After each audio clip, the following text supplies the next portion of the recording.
요한복음 2장 저희가 17절부터 저희가 끝절까지 함께 교독하시도록 하겠습니다. 요한복음 2장 17절부터 끝절까지 함께 교독하시도록 하겠습니다. 제자들이 성경 말씀에 주의전을 사모하는 열심이 나를 삼키려 한 것을 기억하더라.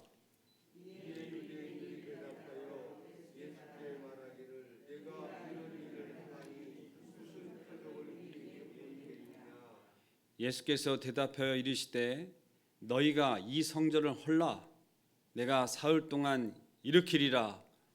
되니 이르되 이 성전은 46년 동안에 지었거늘 내가 3일 동안에 일으키겠느냐 하더라. 그러나 예수는 성전된 자기 육체를 가리켜 말씀하신 것이라. 가운데서 살아나신 후에야 제자들이 이 말씀하신 것을 기억하고 성경과 예수께서 하신 말씀을 믿었더라. 유월절에 예수께서 예루살렘에 계시니 많은 사람이 그의 행하시는 표적을 보고 그의 이름을 믿었으나 예수는 그의 몸을 그들에게 위탁하지 아니셨으니 이는 친히 모든 사람을 아시며 또 사람에 대하여 누구의 증언도 받으실 필요가 없었으니 이는 그가 친히 사람 속에 있는 것을 아셨음이라. 아멘. 본문의 말씀이 이제 길고 한 말씀 한 말씀이 함유하고 있는 신학적 내용이 길어서 오늘 저희가 나눌 수 있는 말씀이 얼마큼 될 수 있을지 모르겠습니다. 특별히 오늘 저희가 같이 함께 교독한 이 2장의 말씀은 전날 저희가 2장 1절부터 앞쪽에서 저희가 같이 말씀을 묵상하였던 내용의 그 두 번째 표적에 관계되는 내용으로 두 번째 표적을 이야기하고 있습니다. 오늘 저희가 함께 읽으신 이 말씀 중 앞에 보면 이것이 어떠한 사건으로 일어났던 것인지 실제로 그 내용을 저희가 읽지는 않았습니다. 성전을 척결하기 위해서, 성전을 정화하기 위해서, 성전을 깨끗게 하기 위해서 예수님께서 친히 본인의 육신을 힘을 들이셔서 채찍을 가하시면서 이 성전을 이렇게 뒤집어 엎었다 하는 이런 표현을 쓰기도 하는 이 성전 정화 사건은 실제 예수님의 어떤 성품적인 것을 우리가 이야기할 때 예수님도 그렇게 뒤집어 엎은 적이 있었어. 이런 얘기를 우리가 나눌 정도로 어떠한 예수님답지 않은 어떤 성품, 예수님답지 않은 어떤 과격함 이런 것을 얘기하는 사건이기도 합니다. 그러나 이것은 저희가 무엇을 잘 모르고 이야기하는 것입니다. 노끈으로 채찍을 만드사 양이나 소를 다 성전에서 내쫓으시고 이렇게 표현한 앞서 15절의 말씀 같은 경우에 보면 노끈으로 채찍을 만드셨다는 것은 미리 준비하셨다는 이야기입니다. 순간 욱하는 심정으로 당신께서 성전에 올라가서 장사를 하는 그러한 모습, 내 집에서 장사를 하는 그런 장사치들을 보고 욱하는 심정에서 그렇게 한 것이 아니라 장사 자체가 문제가 있었던 것이 아니라 성전은 기도하는 곳인데 기도하는 곳을 더럽혔다고 하는 것에 기인하는 것입니다. 우리가 이제 보지 않았지만 마태복음에서는 이 말씀을 어떻게 기록하고 있냐면 내 집은 기도하는 집이라 일컬음을 받았느니라 하였거늘 너희는 강도의 소굴을 만드는도다 이렇게 말씀하셨습니다. 장사하는 곳이 아닌 것을 놓고 이야기해도 우리가 성전에서 장사하는 것은 옳지 않지 이렇게 생각할 수 있는데 마태복음은 어떻게 표현하였어요? 내 집을 어떠한 곳이라고 명명하셨냐면 기도하는 곳이다. 기도하는 것과 강도의 소굴은 너무나 다른 이야기입니다. 왜 강도의 소굴이라 이야기하느냐? 여러분들 보시면 강도는 뭐예요? 남의 것을 억지로 뺏는 것을 얘기하는데 때로는 목숨의 위협을 아니 그보다 더하게 목숨을 해치기까지 하는 것을 강도의 소굴이라 합니다. 장사를 하는 것이 성전에서 일을 함으로 인해서 성전의 제사를 잘 드릴 수 있도록 여러 가지 형편과 편리를 제공하는 것이 실제 그 안에서 일어났던 일들을 예수님께서는 어떻게 행하셨냐면 그것을 척결함으로 일을 하셨는데, 마태복음에서 마태를 통해서 말씀하시기는 어떻게 말씀하냐면 강도의 소굴이라 이렇게 얘기하는 것입니다. 어떠한 것을 당할 수밖에 없도록 형편으로 내모는 것, 그렇게 해서 하는 어떠한 표현들을 우리는 강도의 편이라고 얘기하는데, 이 시대에도 강도는 우리로 하여금 결코 용서받을 수 없는 지탄의 대상입니다. 공분을 사기에 충분한 내용입니다. 그런데 지금 예수님께서 그러한 것을 손수 행하신 거예요. 여러분들, 예수님께서 손수 행하셨다고 하는 것은 우리가 보았을 때 다른 어떠한 것으로 그렇게 하도록 어떤 훈방이나 조치할 수 없으셨기 때문에 예수님은 말씀으로 가리키셨죠. 본인의 어떠한 본을 보이심으로 그것을 따라하도록 얼마나 인격적으로 우리의 모든 것을 보이셨습니다. 제자들이 여러 가지 모양으로 참 부족하지만 그것을 책망을 때로 하시긴 하였지만 그들을 내치시거나 이제 집에 가라, 너와 볼 일이 없다, 이렇게 하지 않으시고 끝까지 참으시고 인내하시고 함께 하셨던 것을 볼 수가 있습니다. 그러나 오늘 정말 저희가 이제 함께 읽은 말씀인데, 제자들이 성경 말씀에 주의 전을 사모하는 열심이 나를 삼키리라 한 것을 기억하더라 하는 것처럼 이 주의 전을 사모하는 열심이라고 하였습니다. 여러분들 다 교회 와서 열심히 일을 해요. 장로된 자는 장로의 직분으로, 목사된 자는 목사에 된 직분으로 교회 와서 다 하나님의 일을 한다고 하고 열심으로 섬깁니다. 여러분들 여기에 지금 나와서 이 성경상에 기록되어 있는 이 성전에서 하고 있는 이분들, 이 지금 장사를 하는 이분들도 사실은 제사를 잘 지내게 하기 위해서 헌신하고 있는 거예요. 근데 문제는 뭐예요? 여기 장사라고 얘기하였습니다. 무엇을 했다는 얘기입니까? 이문을 남겼습니다. 이문 자체가 문제가 되는 것이 아니라 이문을 남길 수밖에 없도록 시스템을 만들고 형편을 만들고 그 오는 사람들의 어떠한 취약점이나 형편을 노려서 그렇게 하자면 안 되도록 하였기 때문에 그들을 강도로까지 얘기를 하는 것입니다. 여러분들 혹시 어떠한 곳에 멀리 여행을 가거나 그랬을 때 바가지라는 것을 당하신 적이 있는지 모르겠어요. 저는 그런 경험이 별로 없습니다. 그런데 어떤 사람들은 그러한 것을 너무 잘 노리고 지금 이것을 사지 않으면 안 되게끔 하는 어떠한 모양을 다 만들어 놓고 그것을 도저히 감당할 수밖에 없는 그런 형편을 만들어 놓고 그것을 실제 치르고 난 다음에 그것을 놓고 뒤돌아서서 실제 어쩔 수 없이 그것을 이용하였거나 내 재화를 주고 사용하였는데 돌이켜서 집에 올 때 씁쓸함, 마음을 가장 일컬어서 뭐냐면 저런 정말 날 강도 같으니라고 이러한 것을 표현할 때가 있는 것입니다. 택시를 다 타고 내리려 했는데 어리버리한 어떤 외국인한테 평소 요금을 보았을 때 한 100불이면 될 것을 1000불을 요구했다. 이건 강도 같은 것이잖아요. 근데 택시를 탈 수 없는 그 외국인한테 그런 바가지를 씌우는 것은 그것을 보고 있는 다른 사람으로 하여금 어떤 말을 듣게 합니까? 강도 같다, 이런 말을 듣게 하는 것입니다.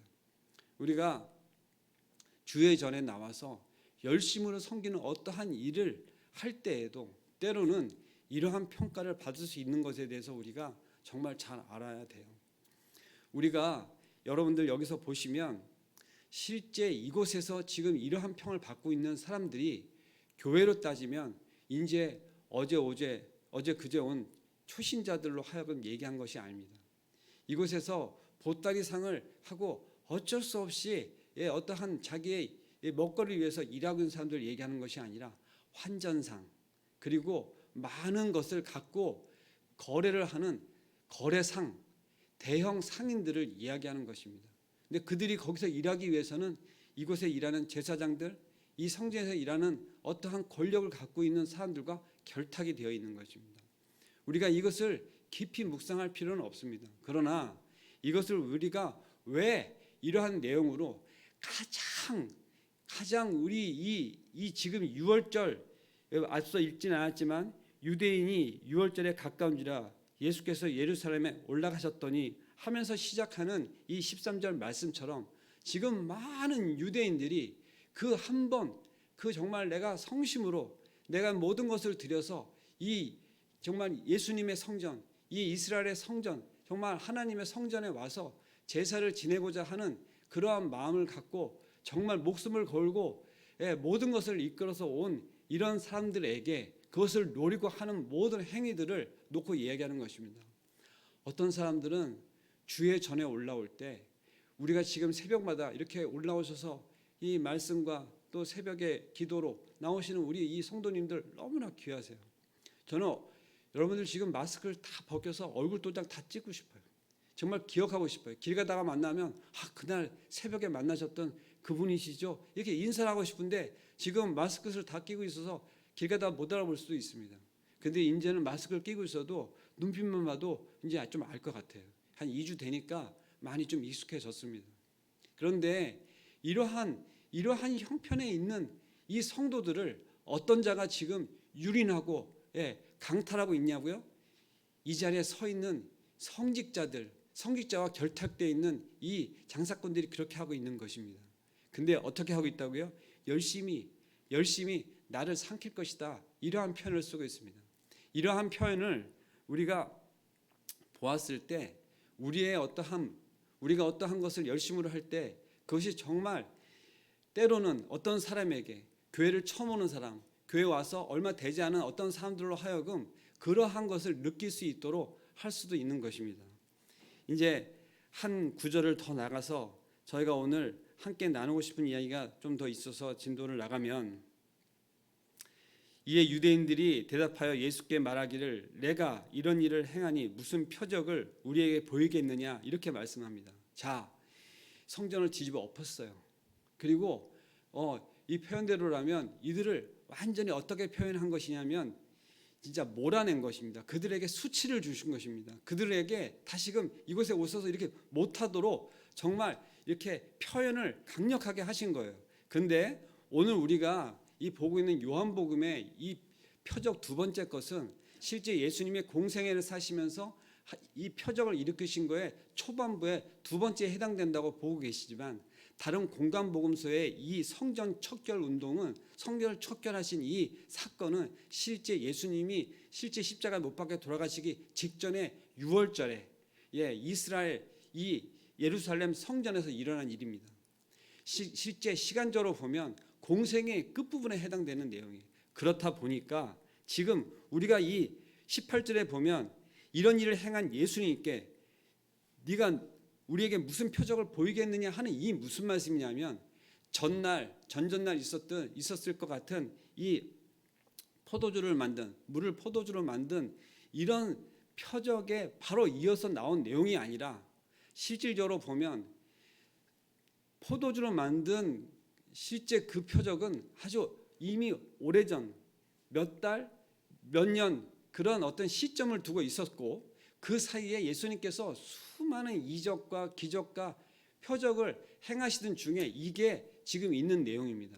따라서 지금 예수님의 많은 어떤 명성과 예수님에 대한 이런 것들을 다 알고 계세요.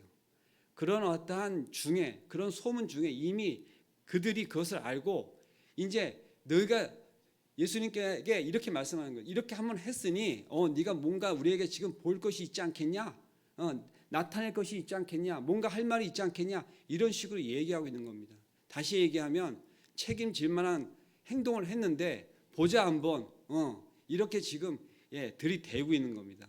그것을 우리가 시점으로 보면 바로 공생의 초창기가 아닌 것을 알 수 있죠. 다른 공간복음서의 내용으로 보면 그 시간적인 표현이 정확히 나타나고 있는 것입니다. 그런데 죄송합니다. 정말 예수님께서 우리에게 정말 크게 가슴에 맞춰질 이렇게 충격 같은 말씀을 하십니다. 이르시되 너희가 이 성전을 헐라 내가 사흘 동안 일으키리라. 참 기가 막힙니다. 이 성전을 짓는 데만 몇십 년이 걸린 것을 이 성직자들은 너무 잘 알아요. 그런데 이 성전을 헐고 사흘 만에 일으킨다 그러시니 이거야말로 정말 이렇게 되면 표적 중에 표적이죠. 정말 기적 중에 기적이죠. 그런데 이 내용을 이들은 들으면서 놀랍기도 하지만 실제 그것을 인정치 않는 내용들이 밑절에도 나옵니다. 유대인들이 이르되 이 성전을 40년 동안의 지역권을 내가 3일 동안 일으키겠느냐 하더 네가 이걸 3일 동안 일으켜? 말도 안 되는 소리야. 이런 식으로 이야기하고 있는 것입니다.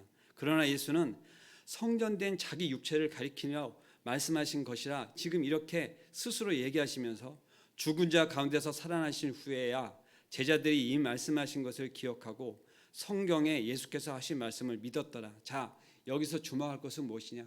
이러한 중에 예수님이 말씀하시는 것을 실제 누구도 어떻게 하고 믿었다고요? 제자들도. 오늘 저희가 주목한 말씀이 바로 이것입니다. 제자들이 이미 3년의 공생애를 다 살고 함께하고 모든 것을 다 보았는데 실제 예수님이 이러한 것에 대해서 이야기를 해도 사실 알아들을 수가 없었어요. 그러나 이 말씀 우리가 지금 읽은 것은 이사야서의 예언으로 이러한 예수님이 실제 행하시고 모든 것 가운데 예수 그리스도로서의 그런 자기 정체성을 다 아시고 오셔서 성경이 말씀하시는 예언을 그대로 성취해 가는 과정상에 이 이사야서에 말씀하신 것을 실제로 이루려 하신 것을 지금 내용을 얘기하고 있는 것입니다. 그래서 병행으로 죽은 자 가운데서 살아나신 후에야 제자들이 말씀하신 것을 이 성전을 3일 만에 일으키신다고 하는 것을 기억하고 성경과 예수께서 하신 말씀을 믿었더라 하는 이 성경과 이런 것이 이미 구약에서 예언하신 이 내용들이 정말로 예수님의 생애 가운데 다 이루셨구나 하는 것을 기억하고 이렇게 믿었더라 이런 이야기입니다. 여러분들 이 믿었더라가 무엇입니까? 사실은 그 당시에는 그 말씀을 받아들일 때 제자들도 사실은 무슨 말인지 잘 몰랐어요. 그런 것을 우리가 뭐 책하거나 그럴 수는 없습니다. 우리의 한계인 것을 여기 다 나타내고 있는 것입니다. 여러분들은 실제 정말 믿음을 가지고 교회에 나오셨나요? 아니면 교회에 나오셔서 발을 디뎌 이렇게 하나님과 함께 말씀과 함께 신앙생활을 하시다 보니까 믿어지셨나요? 저는 후자에 속합니다. 저희 아버님께서 어렸을 때부터 교회를 보내주셨지만 실제 교회를 그냥 가기만 했지 교회를 가면 이런 생각도 한 적이 있어요. 크리스마스? 그게 뭐? 나하고 무슨 상관이야? 생일? 그거 뭐 1년에 한 번씩 돌아오는 거. 근데 무슨 크리스마스만 되면 그렇게 난리를 특별한 것도 없는데 그런 생각을 한 적이 있었고요. 또 세례를 하는 우리가 세례에 대해서도 그게 얼마나 큰 의미가 있는 것인지 또 그 세례에 대한 우리가 그걸 기억함으로 하는 것으로 하는 우리 성찬식 이거는요 진짜 배부르지도 않는 그 빵 조각 하나 주는 거 그 포도주 같은 그 씁쓸한 거 정말 그것을 이거 뭐 몇 달에 한 번 어떨 때는 이거 뭐 오늘 안 해도 뭐 별 의미가 없는 거지 하면서 해도 그만 안 해도 그만 이런 생각을 하던 잡니다. 제가 그랬다는 거예요. 여러분들이 그랬다는 게 아니라. 그런데 실제 요즘은 성찬을 한번 할 때도 세례를 하는 그런 세례하는 것을 목사님께서 세례를 주는 어떤 새가족에게 정말 세례식을 하는 그걸 한번 볼 때만 해도 그리고 날마다 저도 이제 한 50번째 맞이하는 50몇 번째 맞이하는 이 정말 크리스마스 우리 성탄절이 얼마나 기다려지는지 모릅니다. 그것은 과거 제가 어렸을 때 선물을 기다리던 어떠한 마음으로 그거하고 비교할 수 없는 기다림입니다. 부활절은 또 얼마나 기다리게요. 그것이 매년 있는 것이니까 뭐 올해 부활절 안 섬겼다고 해서 내년 부활절 올 거니까 혹시 여러분들 그렇게 생각하신 분이 있으실지 모르겠어요. 그런데 그렇지 않습니다. 정말 저에게 올 수 있는 이 기회라고 하는 것이 날마다 오지 않을 수 있는 것이고요. 정말 이 예수님이 이 공생애 가운데 우리에게 보여주신 모든 것들이 실제 하나하나가 결코 예사롭지 않습니다. 목사님께서 구약의 창세기부터 지금까지 이렇게 말씀을 묵상하고 계시는데 시편의 말씀을 하고 계세요. 근데 열심으로도 하시고 정말 그거 하나하나 준비하시는 과정이 너무너무 정말 저한테 은혜가 되는 그런 시간들로 저는 그 말씀의 새벽에 묵상을 가운데 예배를 드리고 새벽 기도회를 하고 있습니다. 그런데 그가 하신 말씀 중에 기억나는 게 뭐냐면 내가 요한계시록까지 다 할 수 있을까? 그러시더라고요. 다시 돌아올 수 없을 수 있다는 이야기입니다. 이 시편의 말씀 한 절을 갖고 묵상하는 것이 실제 마지막일 수 있다고 하는 생각으로 하는 것입니다. 지금까지 많은 우리의 성경 신학자들이 있어서 성경 말씀을 풀이해 놓고 정말 강해로 또 주석으로 해놓은 내용들이 있는데, 그 많은 성경 학자들이 마지막일 것 같은 심정으로 설교를 한 내용들이 많이 있습니다. 여러분들 마지막일 것 같은 새벽 기도를 올라가셨다고 생각을 해보시면 오늘 저는 무슨 기도를 할 것 같습니까? 나는 무슨 기도를 하고 내려가실 것 같으세요? 아마도 평상시와는 다를 수 있습니다. 지금 이 예수님이 하나하나 하는 행동은 실제 내일 모레 있을, 며칠 후면은 일어날 그 십자가의 목표에 돌아가신 것을 다 알고 하는 행동이십니다. 결코 우발적으로나 그렇게 하시는 것이 아니에요. 수천 년 전에 이미 예언하신 것을 하나하나 성취해 가는 것입니다. 예수님의 성품 가운데 뭐 하나를 빗대어서 그것을 알지도 못하는데 예수님도 그렇게 하셨다고 하는 것으로 얘기하는 어떠한 사람들이 있으면 그것은 정말 말도 안 되는 지탄받을 내용입니다. 예수님께서 직접 이렇게 하지 않으면, 이렇게 손수 그 거룩하신 분께서 정말 채찍을 갖고 뒤집어 엎지 않으면 안 되겠기에 지금 그렇게 행하신 것입니다. 우리에게도 지금 그 말씀을 하고 계시는 거예요. 이 말씀 가운데 여러분들 지금 이 자리에서 예수님이 이곳 가운데 오셔서 저희들로 하여금 너희들의 열심히 너희를 섬길 거야 이렇게 하시면서 우리를 만약에 지적하셨다면 우리는 지금 어떠한 마음이겠어요? 정말 꼬꾸라질 수밖에 없습니다. 주여 용서하옵소서 하고 회개를 구할 수밖에 없습니다. 근데 우리가 그러한 모습들이 있을 수 있다는 겁니다. 아니면 기억하고 있는 것이 있을 수도 있어요. 제자들은 기억함으로 실제 이것들을 정말 하나님께서 역사하심을 이 성경상에 기록하고 있는 것입니다. 후대의 요한을 통해서 이미 수십 년이 지났어요. 이 복음서를 기록하는 것은 예수님이 실제 표적을 행하신 이후로 수십 년이 지났단 말입니다.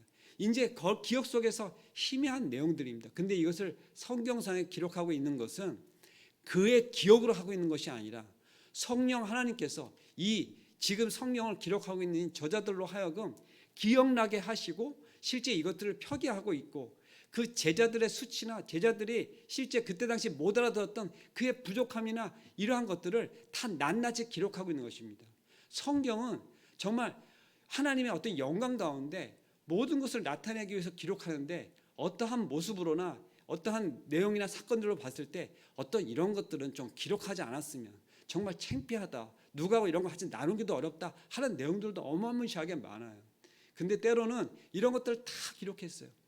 정말 예수님의 그러한 어떠한 태상부터 시작해서 족보를 보면은요, 우리가 흔히 얘기하는 말도 안 되는 콩가루 집안입니다. 본받고 싶지 않은 그러한 가족 이력을 다 갖고 있어요. 근데 그것을 다 일일이 기억하는 것이 무엇이냐? 그 가운데 우리에게 하나하나 다 말씀하시는 것이 있다 이겁니다. 그것을 하나하나 알아갈 때에 정말 이것이 얼마나 큰 은혜인지 모르겠습니다. 저는 오늘 마지막으로 이 말씀을 기억하면서 이 제자들이 이것을 기억하며 믿었더라 한 것에 제 마음에 가슴에 새기는 말씀이 되었습니다. 말씀하신 것을 기억하고 믿었더라. 말씀하신 것을 기억하고 믿었더라. 이 말씀이 오늘 여러분들께 언제 어느 때나 어떤 행동을 하든지 제가 주의 일을 위해서 무엇을 하다가 혹시라도 다툼이 생기거나 누군가하고 갈등이 생기거나 그랬을 때 교회를 하다 보면 뭐 다툴 수도 있지, 천만의 말씀이요. 그런 일 없습니다. 그것은 자기의 어떤 의의가 있거나 어떤 사심이 있거나 욕심이 있거나 그랬을 때 일어나는 일입니다. 그것이 어떤 성격 탓으로만 절대 돌릴 수 없는 것이에요. 그래서 오늘 말씀이 우리에게 말씀하시는 것처럼 그것을 기억하고 이 말씀을 기록한 이 요한의 마음처럼 우리가 어떠한 것으로 정말 하나님을 섬기지 않으면 우리가 이렇게 하나님께 책망받을 수 있겠구나 하는 말씀으로 저는 가슴에 새기면서 오늘 저희가 이 요한의 말씀, 이 표적 두 번째 성전을 척결하신 말씀 가운데 나갔었습니다. 우리가 이제 함께 기도로 나가실 텐데 저희 마음 가운데 저희가 섬기는 교회와 섬기는 공동체와 내가 속한 가정 가운데 정말 주님의 마음으로 섬기는 마음, 어떠한 마음으로 섬겨야겠어요? 주님의 마음으로. 주님의 마음이 결코 이렇게 격분해서 직접 무엇을 한 것으로 과격하다 이러한 표현을 썼는데 결국 그런 것이 아니에요. 그렇게 하지 않으면 우리는 깨달을 수가 없기 때문에 피를 흘리시는 마음으로 이렇게 하면 이 성전에 이런 지도자들이 어떻게 할 줄 다 알고 계시는 거예요.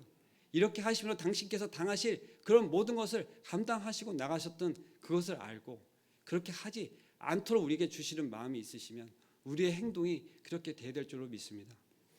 저희가 기도로 나가시는데 주님께 한번 외치면서 저희가 말씀 가운데 정말 주님의 마음으로 저희의 공동체, 저희의 교회, 가정을 섬길 수 있도록 저희가 기도로 나가시겠습니다. 주여 한번 외치시고 기도하시겠습니다.